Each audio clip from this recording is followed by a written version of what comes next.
মোট ডিএ হার হবে 38%। পেনশন প্রাপ্যরা অতিরিক্ত 20% ডিএনএস রিলিফ পাবেন।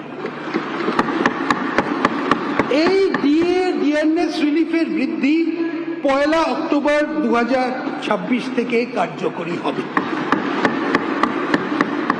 মাননীয় স্পিকার মহাশয়, বিকাশের পথে সম অংশীদার হিসেবে নারীর ক্ষমতায়নের উপর বিশেষ জোর দেওয়া হয়েছে এই বাজেটে। নারীর ক্ষমতায়ন ও আর্থিক ক্ষেত্রে তাদের অধিক অংশগ্রহণ নিশ্চিত করতে অন্নপূর্ণা যোজনা চালু হয়েছে।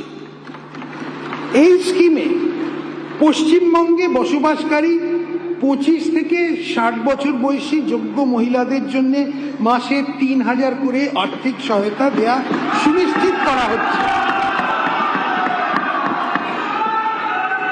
এই নির্দিষ্ট আর্থিক সহায়তা উপভোক্তার আধারযুক্ত ব্যাংক অ্যাকাউন্টে ক্রেডিট হবে। এই স্কিমের জন্য আমরা 36 কোটি টাকা বরাদ্দ রাখছি। 36,000 কোটি।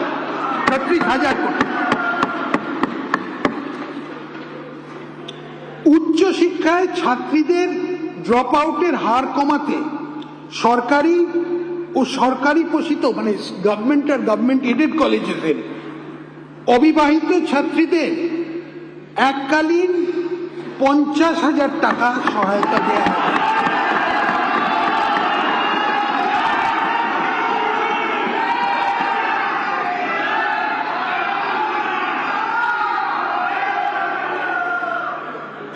গর্ভবতী ও ল্যাকটেটিং মায়েদের সংবেদনশীল শ্রেণীকে অতিরিক্ত আর্থিক সহায়তা দিতে আমি প্রধানমন্ত্রী মাতৃবন্দনা যোজনার আর্থিক সাহায্য সহ মোট 21,000 টাকার আর্থিক সহায়তা ঘোষণা করছি।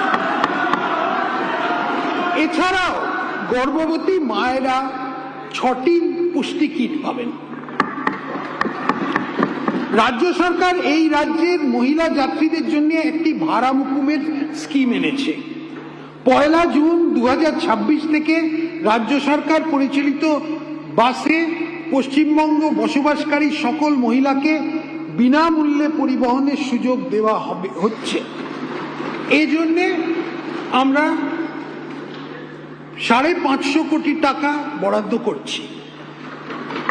এই উদ্দেশ্যেই শীঘ্রই একটা পিঙ্ক কার্ড চালু করা হবে। আমরা প্রতিটি মহকুমাতে অন্তত একটি করে মহিলা থানা ও প্রতি থানায় নারী সহায়তা ডেস্ক স্থাপন করব। শহরের ব্যস্ত এলাকা ও সর্বসাধারণের ব্যবহারের স্থানে টহল দেওয়ার জন্য মহিলা পুলিশ অফিসারদের দিয়ে দুর্গা সুরক্ষা স্কোয়াড গঠন করা হবে। উপরন্তু রাজ্য রিজার্ভ পুলিশ ফোর্সে মাতঙ্গিনী হাজরা ও রানী শিরোমণির নামে 2টি সম্পূর্ণ মহিলা ব্যাটালিয়ন স্থাপন করা হবে। অঙ্গনওয়াড়ি কর্মীদের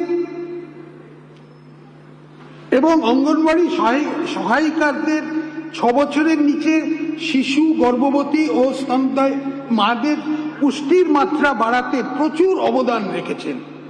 আশা কর্মীরা প্রাথমিক স্তরে স্বাস্থ্য পরিষেবাকে মানুষের দরজায় পৌঁছে দিতে সাহায্য করেছেন। এই সকল কর্মচারীদের গুরুত্বপূর্ণ পরিষেবাকে স্বীকৃতি দিতে আমি তাদের মাসিক সম্মানিক 5,000 টাকা বৃদ্ধি করব।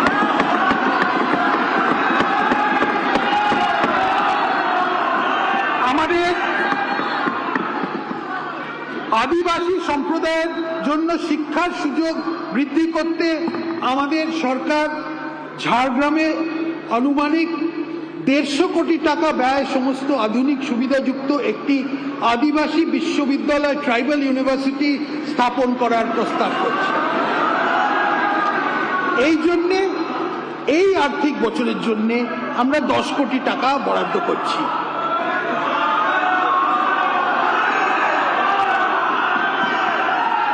বিবি জিরামজি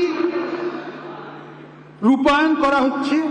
আমি রাজ্য সরকারের অংশ হিসেবে এই খাতে 14,000 কোটি টাকা বাজেট বরাদ্দের প্রস্তাব রাখছি।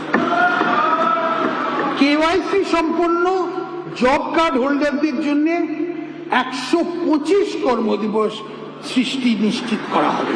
125। কেন্দ্রীয় সরকারের পিএমজি প্রকল্প শুরু করা হয়েছে, যা সকলের জন্য আবাসনের সুবিধা নিশ্চিত করা হবে। এই প্রকল্পটি পশ্চিমবঙ্গে আরো সম্প্রসারণ করার জন্য চলতি অর্থ বছরে 13,000 কোটি টাকা বাজেট বরাদ্দের প্রস্তাব করছে।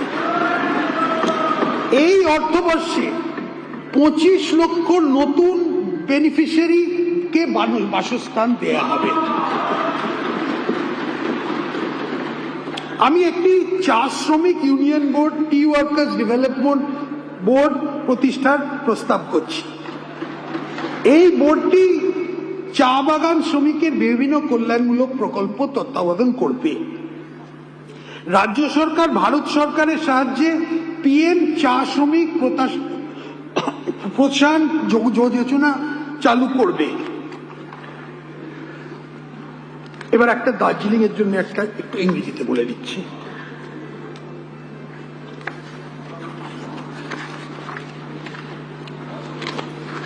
West Bengal tea tourism policy allows diversion of 30% tea estate land for commercial purpose.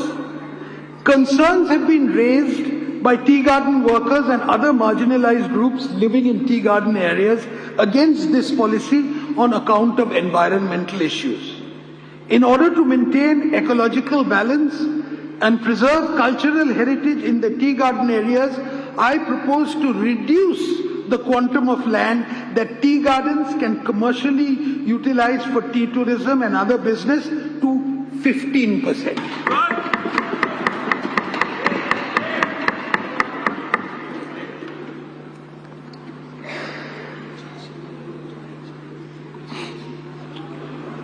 শহরাঞ্চলে 4টি মা আহার কেন্দ্র চালু করা হয়েছে।